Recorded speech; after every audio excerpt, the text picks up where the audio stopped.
thousands of pro-Palestine demonstrators across the United States have been in the streets to demand his release. First, I'd like to say free Mahmoud Khalil. He's a political prisoner. Today, let's dive into a topic you might not have thought much about. Foreigners participating in protests or rallies in their host or visiting country.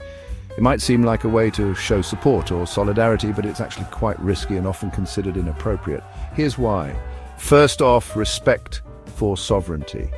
Every nation has the right to govern itself without external interference. When foreigners jump into local protests, it can be seen as undermining the host country's authority.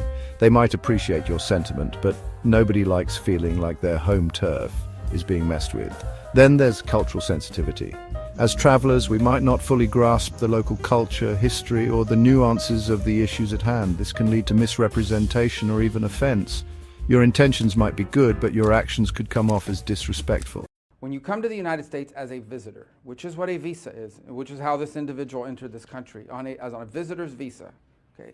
You are here as a visitor. We can deny you that visa. We can deny you that if you tell us when you apply, hi, I'm trying to get into the United States on a student visa. I am a big supporter of Hamas, a murderous, barbaric group that kidnaps children, that rapes teenage girls, that takes hostages, that allows them to die in captivity, that returns more bodies than live hostages.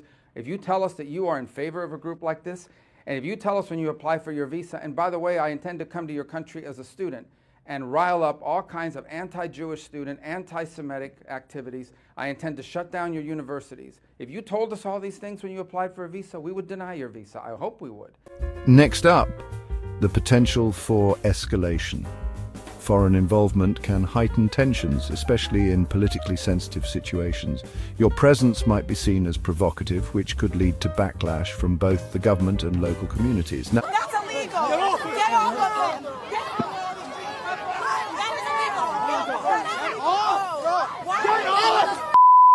Get the off of me! Let's get these let's go!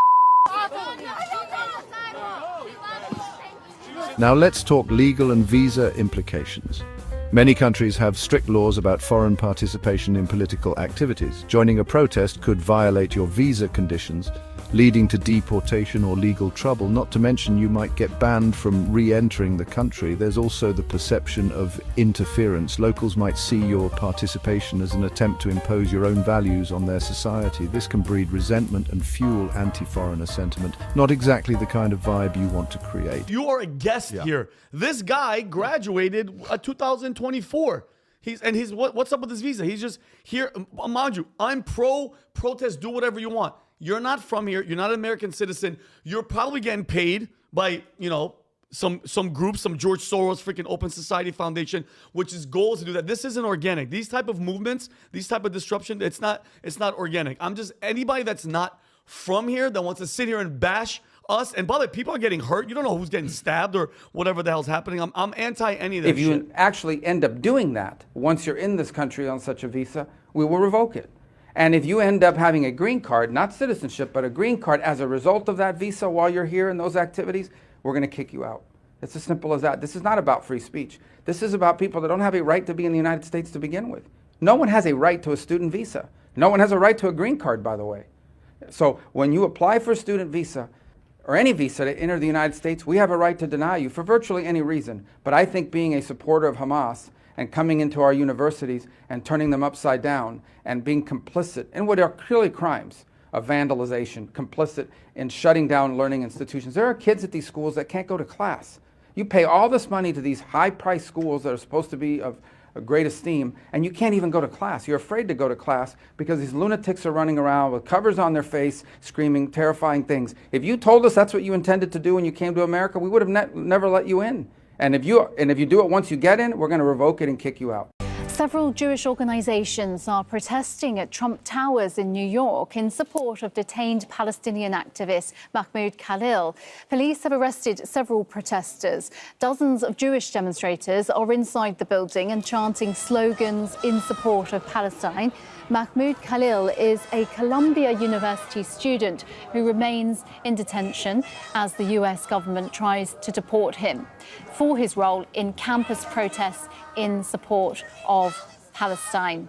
If an American went to Egypt or Iran and started leading an anti-government protest in the middle of the street against their government, what happens to that person? And don't forget about personal safety. Protests can turn volatile quickly, and as a foreigner, you might become a target.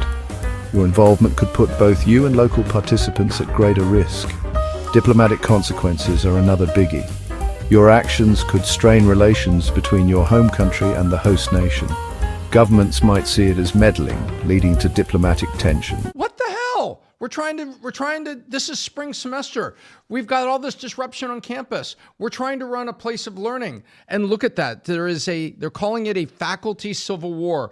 Then there's the lack of accountability. Unlike locals, you can leave the country and avoid long-term consequences. This can create a sense of unfairness and undermine the cause you're trying to support. Foreign involvement can also overshadow local movements. It might make it seem like the movement is driven by outsiders, weakening its legitimacy. The voices of local activists should always come first. Especially if you're a foreign student here on a visa, keep it up.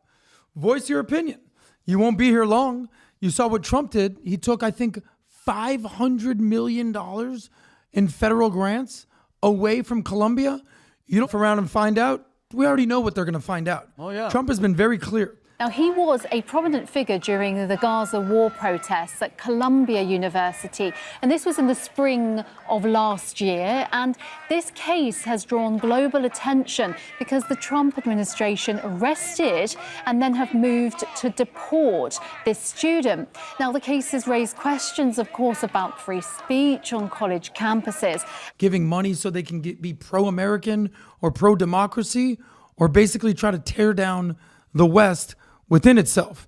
So follow the money. They come for the camp, they come for students first, they come to universities, they try to take over universities. Just read some history. Every single fascist regime has done this. They start with the educators and the students because that's where the movement is strong. Now, the president argues that these protesters, like Mr. Khalil, should be deported, and he calls Mr. Khalil's arrest the first of many to come. And that is the point that is concerning demonstrators and people who fear that other students may be arrested. Finally, think about the ethical considerations. Is your involvement truly helpful, or could it cause more harm? Sometimes supporting a cause from afar through advocacy or fundraising is more effective and respectful. So while your intentions might be noble, rallying in a foreign country is usually not the best idea. Respect the sovereignty and autonomy of your host nation, and find other ways to support the causes you care about. Safe travels, everyone.